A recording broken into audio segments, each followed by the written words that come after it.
sekarang kita ketemu lagi di Radio Talk Show. Dan kali ini acaranya tentunya adalah selamat pagi ya.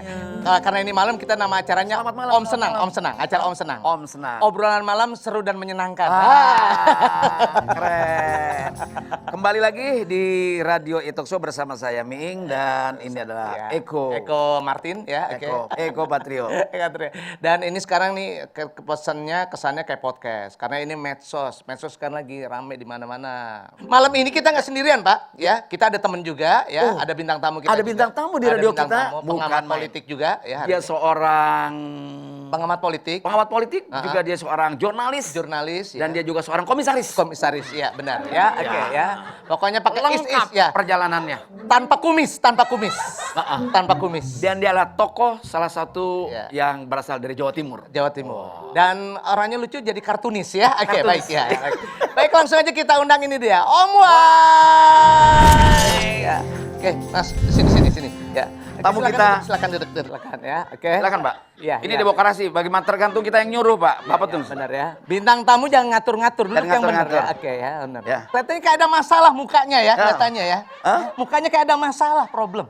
Bukan hanya muka, saya kira belakangnya juga ada masalah. Om Wai, selamat malam Om Wai. Selamat malam. Baik. Apa kabar? How are you today? Ya, Anda sebagai jurnalis senior ini. Buka dulu. Oh, mulat banget. Oke. Ya. Apa kabar? Iya, tapi nggak enak juga. Ini tempatnya Om Wai. Harus kita kasih duduk. Saya ngerti. Pak Eko itu kenapa duduk di sini? Kenapa? Dia ada politician. Jangan kata ada orangnya. Ya, jangan kata kosong tempat duduk. Ada orangnya pun dioyak-oyak biar dia duduk. Nah, ini Pak. Enggak. Ini Pak Eko masih pengen kursi aja. Ya, betul. Mau dikasih Pak Miing. Kan belum dapat kursi dia. Udah dapat tapi disia-siain itu aja sih. Oke. Silakan Om Wai, silakan. Aduh, kalau Om Wai susah dapat kursi ini. Ini kursi. Cuci tangan dulu. Oh, cuci tangan. Kan 3M. 3M. 3M, saya mau butuh 17M. Oke ya. Kan buat beli rumah, buat beli apa ya butuh. Oke, hadirin hadirat. Assalamualaikum, selamat malam. Kembali ketemu dalam Talk Show with PHS. Bersama Om Wai The Miracle dan dua tamu istimewa kita. Om nggak tahu harus menyebut beliau ini sebagai pelawak ataukah sebagai politicians ataukah sebagai artis. Eko Patrio dan Mas Miing dari Gumelar. Ini legend dua-duanya Amin. Ya, living fossil, legenda. Kita ini jangan dianggap fosil, kita adalah energi terbarukan. Wah, dahsyat. Kita laki-laki sebagai orang yang memproduksi harus terbarukan terus. Bukan, itu isi ulang Pak. Oh begitu. Oh, benar. Kalau nggak isi ulang mati dong kita. Miing tanda kurung refill. Miing refill. Oh ya bagus juga namanya Miing refill ya. Ngomong tadi siaran di Radio SK, Suara Kejayaan. Iya benar. Itu gimana dan kisahnya? Jadi gini, justru saya jadi komedian, jadi penyiar itu alhamdulillah berkat Mas Dedi. Benar, ini berkat beliau. Iya, karena saya waktu saya pendengar radio dulu pendengar radio SK. Ini masih putih, ini masih abu-abu. Iya, saya masih SMA, SMA kelas 2. Terus udah itu pendengar. Di mana itu SMA-nya dulu? SMA-nya di kota, di Batan Batu. Dan alhamdulillah akhirnya ada lomba lawak yang menyelenggarakan Pak Dedi, Pak Miing. Ikut dan alhamdulillah juara 1. Jadilah pengisi acara di SK dan ketemu beliau dan sebagainya. Berkah banget. Dari pendengar tiba-tiba bisa ketemu dan alhamdulillah sekarang bisa berdua begini. Terus jadi dewan ketemu juga. Ya memang kita mungkin ya kalau misalnya saya perempuan dia laki, saya udah sejodoh kelihatannya. Mungkin kalau saya laki-laki dia perempuan gitu, mungkin udah bercerai kali. Kita tuh oleh senior kita Mas Temi, konsultan radio itu dan pemiliknya, bikin radio humor. Otomatis saya diangkat waktu itu menjadi station manager itu. Saya kan butuh orang-orang para pelawak yang lucu untuk mengisi konten itu. Maka diundanglah dan salah satunya bikin lomba lawak. Nih anak muda ini yang masih lugu dan culun banget dulu nih pakai putih abu-abu. Waktu itu ya? Iya. Masih sampai sekarang culun. Iya. Nggak imut-imut lah sekarang. Dulu kalau dia rekaman itu, mana Mas Eko sini kasetnya saya dengar klek.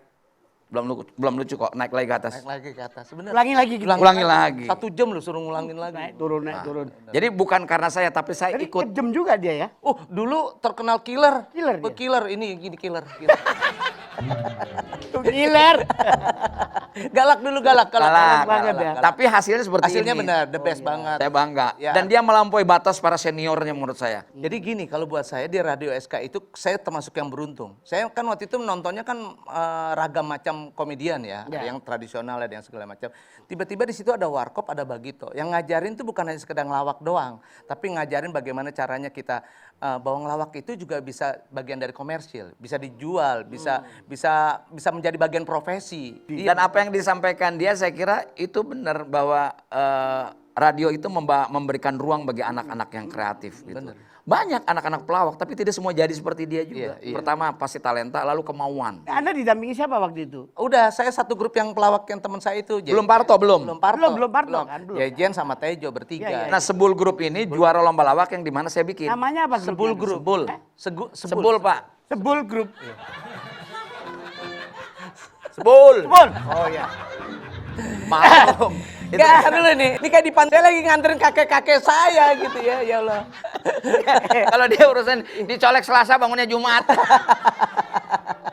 Dulu karakternya sama kayak anak-anak muda biasa, nggak pakai karakter. Cuma kita di radio itu diajarkan untuk berbagai macam karakter suara. Oh. Misalnya ini Coba misalnya karakter suara. ya siapa ya? Ini namanya bahasa gimana gitu kayak gitu.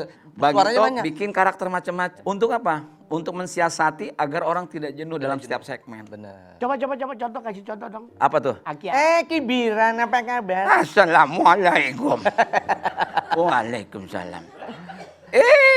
Masya Allah terang amat orang. Lampu pak. Ini jadi lampu nak. Kasih tahu sama lighting jangan lampunya jangan di situ. Merugikan penampilan. Iya bener ya. Ini udah bagus kenapa ada lampu taman ya? Iya jadi gitu Mas. Ngomong nggak? Jadi Iya, kita selalu ada berbagai macam karakter dan sebagainya. Ya itu dapat dengan sendirinya gitu ya. Karena memang tiap hari kan di radio. Nah baru tadi yang saya tambahin lagi Mas Dedi, ada lagi kumpul pelawak-pelawak. Ini yang membanggakan buat kita yang junior gitu, ketemu senior, namanya acara temu lawak ya. Ada acara temu lawak. Jadi kumpul pelawak-pelawak, wah main situ, di-explore dan sebagainya. Itu siaran tiap hari dulu. Saya siaran tiap hari karena saya ada siaran pagi juga sama Ulfa dulu. Alumni radio pasti bisa dibedakan tentang kemampuan verbalistiknya. Kuat. Sebab dia anak-anak kayak Bagito, Patrio, atau Warkop bahkan yang sebagai senior itu mampu membangun theater of mind orang-orang yang mendengar. Jadi imajinatif banget tuh. Jadi membangun imajinasi Om Wai. Iya, imajinasi biar radio itu memang luar biasa. Ya, kayak Om Wai misalnya ada seorang gadis pakai rok mini, terus Om Wai kan imajinasinya kemana-mana gitu kan. Iya. Kayak gitu. Iya. Yang Om imajinasikan kok jadi rok mini, lu bayangin. Iya Dari imajinasi. tadi udah kakek-kakek rok mini. Aduh, ya masih dihitung Sobat BHS.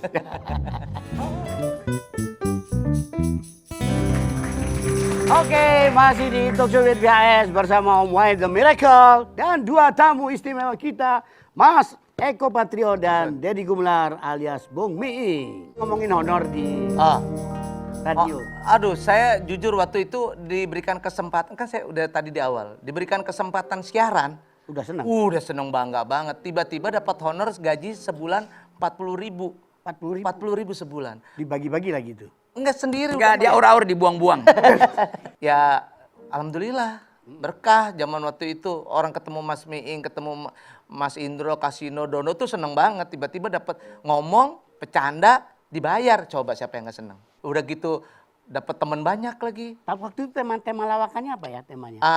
Isu-isu atau bukan gosip-gosip, berita-berita seputar Jakarta aja karena pendengarnya kan Jakarta. Misalnya dulu ada Oriental itu ya yang tempat ori, tempat gaul segala macam di Hilton, itu kita bercandain. Terusnya juga M Club kayak gitulah, udah poster apa segala macam kayak gitu. Memang ada jeda ya. Dari Warkop ke Bagito itu kurun waktunya 10 tahun, Pak. 10 tahun, iya. Dan dari Bagito ke Patrio itu 11 tahun, Pak. Pasca Patrio selesai di Ngelaba, itu kita tidak menemukan kelompok lawak yang solid kayak dia punya acara di televisi yang panjang. Harus punya market sendiri. Punya market sendiri. Ini marketnya kan ngomongin masalah sosial politik. punya segmentasi Punya sendiri. Kalau dia total bercanda anak muda. Bercanda anak muda. Jadi mewakili anak muda orang kaya, anak muda orang miskin, anak muda gaul gitu. Mas Parto adalah urban, anak muda urban yang dari kampung ke Jakarta. Mas Akri itu adalah anak Betawi yang merasa memiliki Jakarta. Nah, kalau saya adalah anak gaul se-Jakarta gitu. Jadi ngerasa gitu. Jadi ya marketnya seperti gitu. Artinya market Anda dengan tema seperti itu nggak beresiko dibandingkan Miing sosial politik ya. Iya, ini tapi ada untungnya kan kalau ini kan bisa dapat waktu itu di majalah, surat kabar dan sebagainya tinggal dieksplor. Kalau kita bergaul banget. Gimana kita mau ngomongin tentang dunia malam kalau kita nggak bergaul gitu? Nggak, kalau honornya kan 40.000. 40.000. Berarti Bos Miing kan jauh lebih. Dulu bener. Saya naik bis, dia udah punya bawa BMW. Apa? Iya BMW apa? Dia udah punya banyak dulu mah, motor Harley apa segala. Dia Harley Davidson, saya Harley Davidson. Dari Cina, kayak dari Cina masalahnya. Jadi kalau saya kira kalau saya materi sih sebuah akibat aja Om Wai. Akibat dari sebuah proses pencapaian prestasi orang gitu. Gini, enaknya dulu. Saya Bagito itu selalu berurusan dengan negara. Bahkan siaran radio kami pun itu selalu kami setorkan ke Kodam. Ada tim screening oleh Kapendam dulu, Kapendam. Cuma enaknya kalau dulu kita misalnya satir atau kritis, mengkritisi pemerintah, itu hanya berhadapan dengan rejim kekuasaan yang namanya aparatur. Kalau dulu. Kalau sekarang selain dengan aparatur juga dengan netizen dan masyarakat. Ini lebih berat sekarang. Ada netizen. Iya memang karena tidak ada media sosial. Karena kalau mau nyamperin kita juga bisa aja bawa golok, itu kan bisa sebetulnya. Iya. Saya pernah mengisi acara Bagito itu di hadapan Presiden Soeharto pada saat itu. Sekarang siapa sih pada saat itu ya? Ini buat bayangan milenial ya. Guys, lu dengerin nih guys. Itu prosesnya saja untuk bisa ada di panggung di depan Presiden itu nggak gampang. Waktu itu ulang tahun Hari Ibu. Panitianya itu Ibu Yogi S. Mehmet, Menteri Dalam Negeri, lalu Ibu Gubernur DKI Jakarta, Ibu Suryadi Sudirja. Saya masih ingat betul. Berapa itu? 96. Nah, kita diminta, saya datang ke kediaman gubernur di Surapati, diminta untuk menyiapkan, dikasih buku segini nih tentang PKK. Waktu itu sempat ditolak oleh Seknek, oleh protokol Presiden karena Bagito dipandang nakal kalau di televisi, takut terpeleset di hadapan Presiden. Begitu kata Butin, enggak apa-apa, anak-anak itu baik. Akhirnya lolos. Siapa yang berani sama Butin waktu itu? Suatu ketika kita manggung hari itu juga. Saya jadi orang Betawi, pakaiannya simpel, pakai peci, pakai sarung, Didin pakai dasi. Unang yang agak repot, dia jadi kardiman orang Jawa, pakai keris, masuk detektor, dipanggil sama Pas Pampres. Itu Unang, so dikenal. Padahal mungkin Pas Pampres jarang nonton TV kan mungkin ya. Nggak tahu Unang tuh. Saudara membawa senjata tajam. Bapak gimana? Saya kan mau ngelawak Pak. Jadi orang Jawa kardiman, pakai keris. Kenapa saya pakai keris? Kalau pakai silet kekecilan. Jangan bergurau saudara. Wah. Unang itu bisa masuk ke gedung, dijemput oleh Ibu Yogi S. Mehmet sama Ibu Suryadi Sudirja. Aman, keris boleh dibawa? Boleh. Bawa. Nah itu disimpanlah di belakang. Penjaganya pada duduk di sini, pistolnya kan kelihatan Pak. Kita gini. Kita pelawak dalam keadaan pikiran bening aja, di rumah dapur aman, istri aman, anak-anak aman, belum tentu lucu loh, betul nggak? Iya benar. Apalagi bagaimana kalau kita mau ngelawak lihat pistol gitu?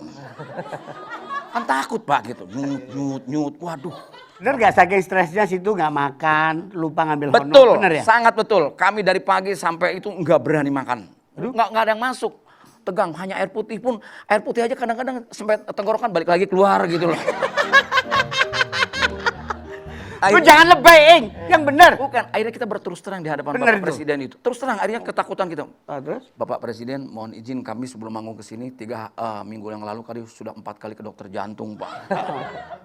Pak Harto ngambil sapu tangan. Ketawa dah. Alhamdulillah kalau Bapak tertawa kami pulang bisa ke rumah Pak, nggak ke Guntur. Dan itu kita omongin. Kami, Grup Patrio malah terbalikannya. Welcome banget keluarga Cendana. Sama kita nih, welcome banget. Gitu. Kenapa kok bisa welcome banget? Ya jadi acara apa aja itu pasti Patrio diundang. Acara apa aja deh, sampai ulang tahun anaknya umur 5 tahun kita diundang. Ya Allah, jadi ngelawak kagak ngasuh iya. Jadi keliling tuh kalau misal kampanye dulu kan Golkar gitu ya ke daerah-daerah. Kalau yang lainnya kan ya Allah gitu susah gitu. Kita naik pesawat pribadi. Oh Bapak juga Golkar dulu? Ya nggak apa-apa. Iya Golkar. Dulu. Semua juga Golkar. Oh gitu. Golkar iya. Bohong kalau nggak Golkar. Iya, dapat jodoh kan juga dari situ. Nah, benar. Iya dapat kan? dari situ. Benar kan? Jadi anaknya Mbak Tutut Danti menikah, kita jadi panitia. Saya Bukan sama kita, Fiona. situ kali. Iya, Iya, situ. Kita. Nah itu berdua udah akhirnya jadi panitia among tamu dan Among sebagainya. tamu, ya. Akhirnya hari itu juga saya ya udah, pacaran nih, ayo gitu. Dan akhirnya menikah. Enak banget tuh. Ayo pacaran yuk gitu. Kayak ngajak makan ya, makan yuk gitu. Pacaran. Karena memang biasanya pacaran saya 2 tahun 3 tahun sama dia 6 bulan doang terus saya menikah gitu lah. Mumpung ya ada yang mau cakep gitu ya, belum melek matanya. Ya itulah awal kecelakaannya Fiona. Nah, ini dari dulu transisi dari radio, terus kemudian kan ke televisi. Televisi, iya. Sempat grogi nggak kan dari hanya suara aja terus Malah kemudian- beruntung, Mas. Hah? Beruntung Om Boy, beruntung banget. Yang itu tadi imajinasi apa segala macam karakter yang kita bawain segala macam kan itu sebenarnya di radio berat Om. Iya. Kalau di TV kan terbantukan oleh visual dan juga audio. Terbantukan juga dengan adanya keberadaan penonton, terbantu dengan properti dan sebagainya. Itu malah kita mainnya enak banget. Kasih tahu sama Om Wai bahwa Patrio itu salah satu kelompok lawak pengisi acara televisi yang mendapatkan gelar dari Muri ya. Dari Muri. Dari Acara komedi terpanjang dan di pengisi televisi. acara Ya. komedi terlama di televisi. Itu ngelaba Bagito mendapatkan Asian Television Award di Singapura, itu Bagito. Gitu. Oh, mau sombong dia maksudnya. Bukan. Muji ini akhirnya sombong juga gitu. Sombong sama Wahyu itu penting gitu loh. Tapi emang jarang Om Iya. namanya bahwa komedian itu diakuin keberadaannya, dihargain dan sebagainya gitu ya. Profesi pelawak itu dulu dianggap dipersepsikan publik sebagai kasta terendah dalam dunia kesenian. Iya benar. Contoh kasus, ada Pak Miing. Tadi artis-artis udah berangkat loh ke Palembang, pelawaknya tinggal Bapak doang gitu. Pelawaknya sama artis beda gitu loh. Itu aja udah beda status sosial. Atau kayak begini lagi, bapak-bapak, ibu-ibu dipersilakan untuk makan selingan lawak dari Patrio. Jadi pada makan, kita ngelawak, kita ikut makan juga jadinya gitu. Ya bener Deh, ngomongin selingan, kita selingan dulu deh. Ya, masih di Talkshow BHS. Masih di Talkshow with BHS, Om Wai menemani Anda sekalian bersama The Miracle dan 2 tamu, yaitu Pas Eko Patrio dan Miing. Kalau legenda ini Warkop. Itu legenda Warkop. Pak Eko, Iya. ini banyak orang yang ngomong, katanya Anda agak merubah pakem lawakan ya. Umumnya pelawak kan nggak boleh ketawa, tapi Anda setelah ngelawak ketawa ngakak sendiri. Benar. Itu gimana Jadi saya gini, yang pertama saya diprotes tuh sama senior saya tuh ya. Oh, wah. Gimana sih kamu itu nggak boleh? Siapa tuh yang ngomong gitu? Kasih tahu siapa? Ya semuanya, udah semuanya. Semua komedian yang Selain Miing. Ya, pokoknya semua lah pokoknya. Ngelawak tuh ya udah, kamu tuh buat penonton lucu itu barometernya. Barometer yang lucu itu bukan dari Eko Patrio, bukan dari kamu bilang gitu. Buat saya bilang balik lagi, ih rugi banget ya.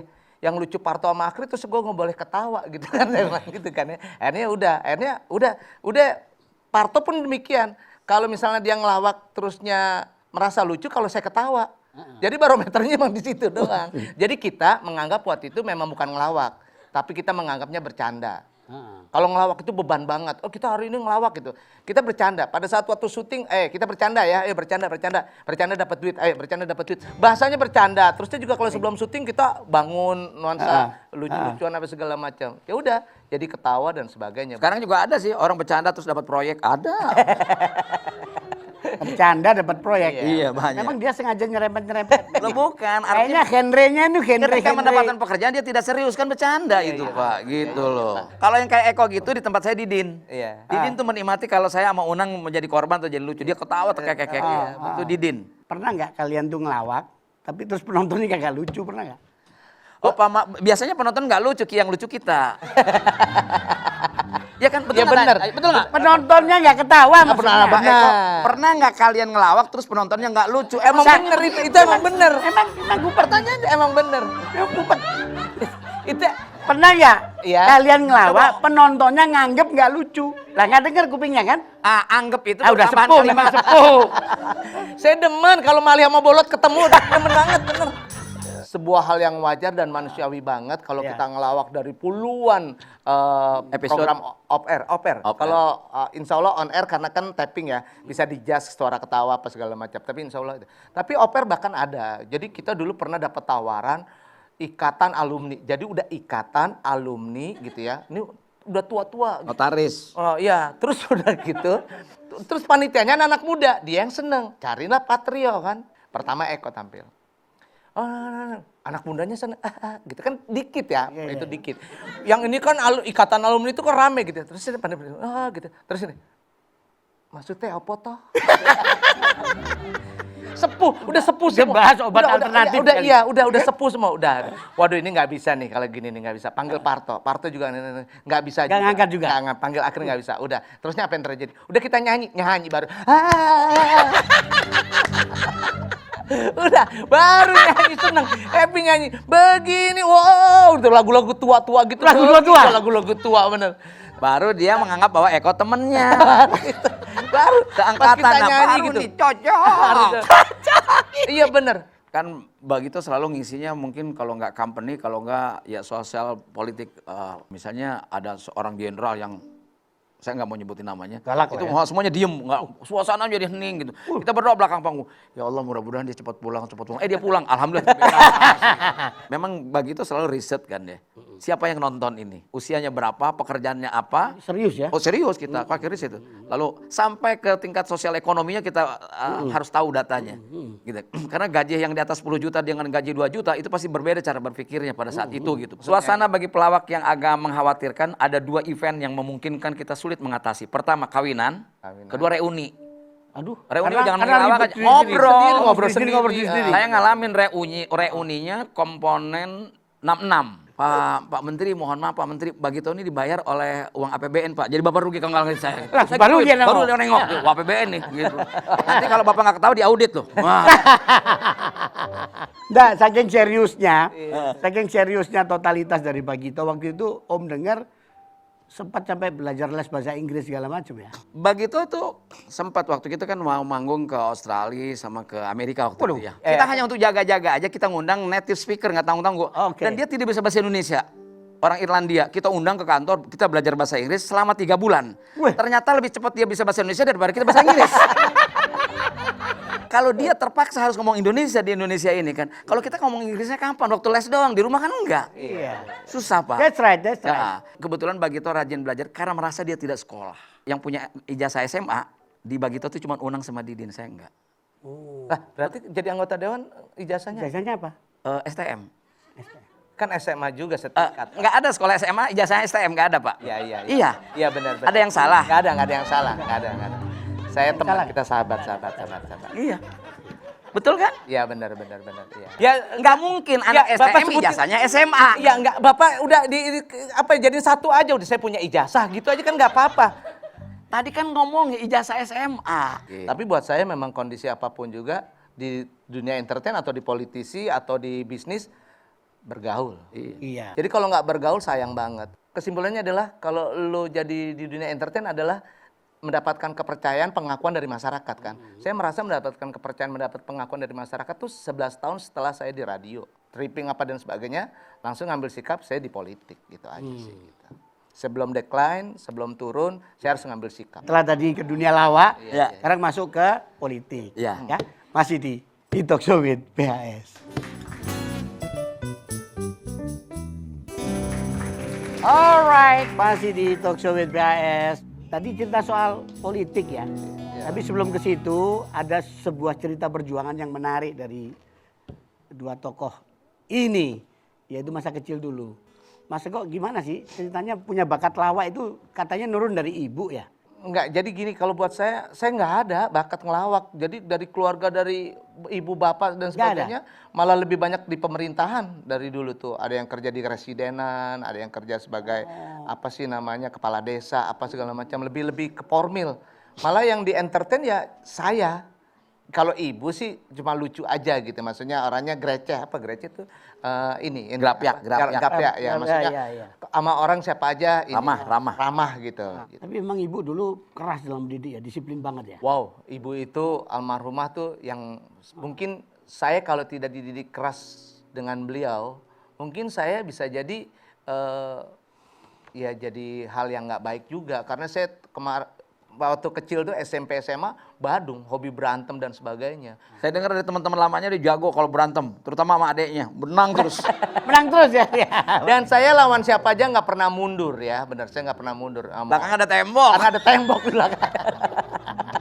sampai saya apapun juga kalau belum dapat berkah dari ibu itu ada sesuatu yang kurang. Gitu. Pernah dihukum katanya masuk ke kolong tempat tidur. Itu kolong Sampai sehari itu gimana ceritanya, jadi Mas? gini nih ya, kelas 5 SD nih.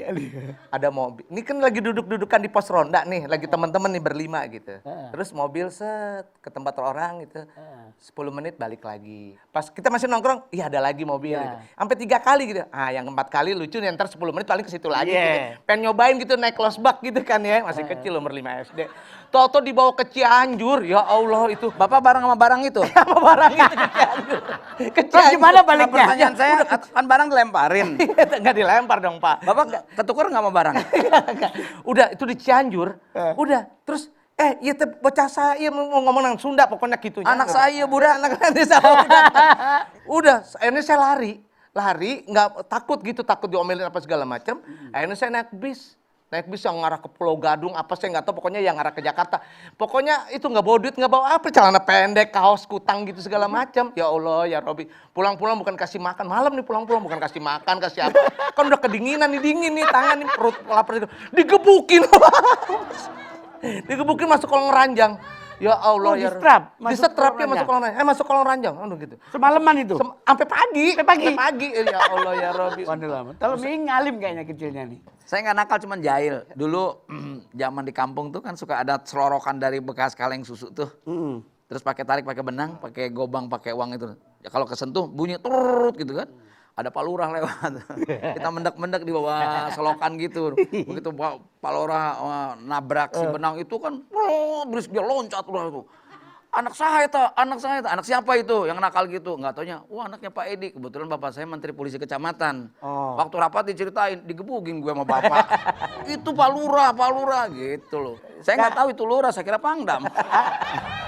Artinya Anda berdua dari bukan keluarga pelawak ya? Ya enggak dari keluarga pelawak dan juga bukan dunia entertain ya. Betul sekali bahwa tidak selalu garis darah itu ada. Saya juga keluarga Amtenar lah, ibu guru SD, bapak pegawai kecamatan, pegawai kabupaten, semua keluarga pegawai negeri semuanya. Iya. Kami termasuk keseret atas dasar kegiatannya waktu muda dulu.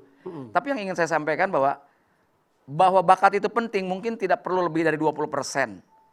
Tapi bahwa itu adalah mungkin lebih keterlatihan, kemauan keras, keinginan, minat dan sebagainya. Tapi juga perjuangannya luar biasa. Perjuangannya dengar-dengar pernah sampai jual nasi, terus kemudian dari sopir angkot, bener itu loh. Iya, jadi dulu Dia bukan cuma nasi, velg orang dia jual. gini ya, saya cuma mau nyikapin pendidikan kita bahwa anak sekolah itu baik SD, SMP, SMA lebih banyakin juga kegiatan ekstrakurikuler. Ya, jadi artinya bahwa jangan hanya anak pintar karena dilihat matematikanya hebat, bahasanya hebat, dan segala macam, fisika, kimia, dan sebagainya. Jadi bukan hanya kegiatan olahraga, tapi kegiatan berkesenian juga dihidupkan kembali. Karena buat saya, tidak semua anak itu suka dengan ilmu pasti. Sesungguhnya anak itu tidak bisa hanya cerdas hanya karena yang dibangun itu hanya kognitifnya atau akademiknya aja Om Wai. Tapi juga soft skill yang lainnya. Salah satu yang bisa membangun karakter bangsa itu jangan diabaikan. Yang selama ini diabaikan, kesenian dan olahraga. Dianggap tidak penting. Kayak semacam kesenian atau budaya itu dianggap kerupuk dalam menkos. Sehingga apa? Orang mudah tersinggung, ngaku demokratis tapi tidak demokratis. Itu sekarang, kenapa? Karena soft skillnya tidak terlatih dengan membangun rasa orang itu. Ya berangkat yuk, nggak enak banget. Ya, jangan kemana-mana, tetap di Talk Show with BHS.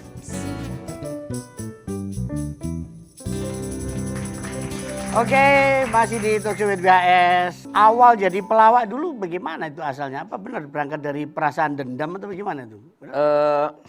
Seperti Mas Eko, cita-cita kita pasti nggak pelawak dari dulu. Saya pengennya terkenal dan keluar negeri. Pilihannya waktu itu pengennya diplomat. Cuman berbeda keinginan dengan bapak saya. Bapak saya ingin saya jadi insinyur, maka saya ambil sekolah teknik. Karena di Kabupaten Lebak dulu itu, kalau kepala dinas PU itu selalu orang Jogja, kalau nggak orang Bandung. Bapak saya kan di kabupaten. Coba dong orang Banten, orang Lebak. Disekolahkanlah saya. Berharap jadi insinyur, ternyata gagal. Cuman kita aktif di kesenian. Karena mungkin passionnya ada di situ. Tahun 78 di DIN, Unang, saya, Yanto Soondu bikin Bagito ikut lomba lawak pertama di Jakarta. Ketua panitianya Om Kris Biantoro. Wah. Bahkan yang memberikan nama Bagito itu Om Kris Biantoro waktu itu. Setiap lomba lawak Bagito pasti 3 besar. Juara. Sampai satu ketika di Ancol dilarang untuk ikut lagi jadi peserta. Karena pasti yang menang kita juga. Gitu. Terakhir karirnya begitu di festival, lomba lawak Sri Mulat tahun 85 dan kita juaranya. Wah. Itu yang menembus televisi. Akibat surat kabar itu menulis bahwa begitu juara lomba lawak Sri Mulat, kelompok lawak masa depan, tulisan di halaman depan Kompas. Oke. Halaman depan baru dilihat oleh TVRI, namanya Kak Joko Sutrisno pada saat itu, ketua Bappersi. Kalian sudah pernah tes, udah, tapi nggak lulus. Kami rekam ya. Oke, rekam. Kalau lucu kita siarin. Tapi kalau Om Eko cita-cita juga jadi pelawak juga atau bagaimana kan? Enggak, ya? justru waktu SMA pengen jadi dokter. Katanya pengen jadi pengantin baru. Terusnya kuliah malah ke jurnalis karena kita waktu itu udah jadi penyiar kan. Udah Oke. jadi penyiar, akhirnya masuk UI kan gitu ya. Universitas ISIP. Udah.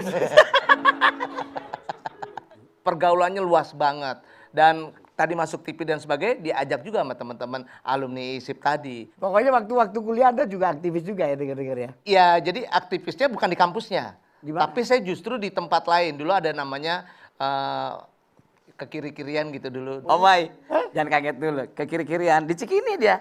Kiri, kiri, kiri, kiri. Kiri, kiri. Nah, dia tuh bergaulnya di situ. Artinya gini, bahwa buat saya pergaulan itu mulia sekali. Jadi buat saya nggak bakalan saya sampai sekarang tuh ninggalin pergaulan itu. Sahdan akhirnya menjadi politisi sampai sekarang. Iya, jadi politisi Nah, terus sekarang. kenapa ini kok dari pelawak terus menjadi ke politisi itu? Kalau saya jadi pelawak, bantu orang paling cuma bisa 10-20 orang. Itu pun juga kadang-kala egoisnya lebih tinggi. Mentingin keluarga gua dulu aja gitu Iya. kan.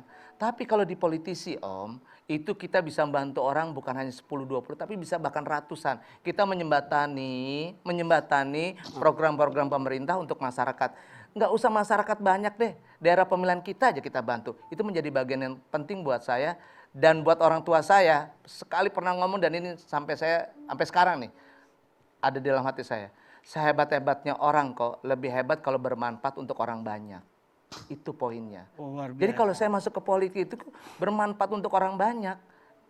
Ya alhamdulillah. Kalau kita cuman uang pribadi, mungkin kalau Mas Eko hanya 1 orang 2 orang yang bisa kita bantu Puluh lah kita SPP-nya. Ya. Tapi kalau dengan tanda tangan seorang yang punya kekuasaan di DPR, itu bisa ribuan sekolah dibangun. Iya. Ribuan anak beasiswa sekolah, itu pun kalau nggak bocor. Gitu loh Pak. Oh. Tapi bukannya dulu Hah? Om Miing alergi sama politik dulu? Oh enggak. Enggak ya, enggak pernah ya? Enggak pernah alergi sama politik. Cuman waktu itu mungkin belum cukup wawasan untuk bisa sama politik.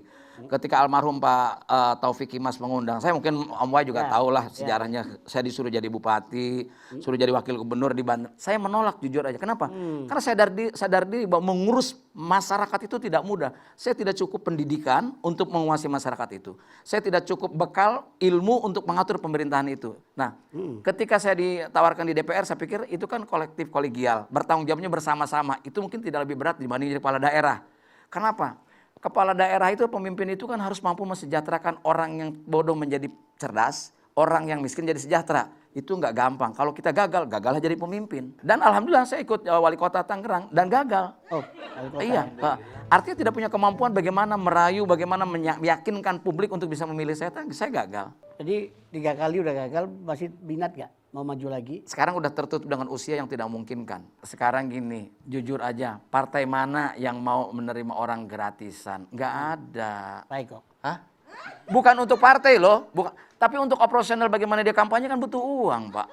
Udahlah, jangan dibahas gitu-gituan lah. Sudahlah. Jangan begitulah, membuka luka lama itu. Ya. Kan jadi pelawak terus kemudian terpilih jadi anggota dewan.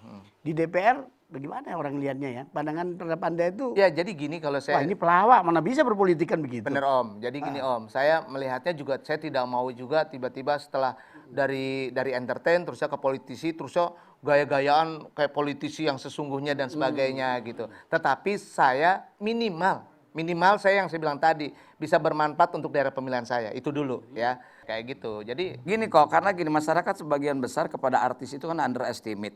Iya, iya. Underestimate karena soal latar belakang. Akan tetapi kan tergantung pada passion orang. Buktinya dia Pak, kalau cuma 1 kali terpilih belum hebat orang Pak. Kalau 3 kali artinya bahwa apa? Yang memilih orang itu juga berarti dia menerima manfaat dari Dia seorang. percaya, udah percaya. Oh, iya, udah percaya.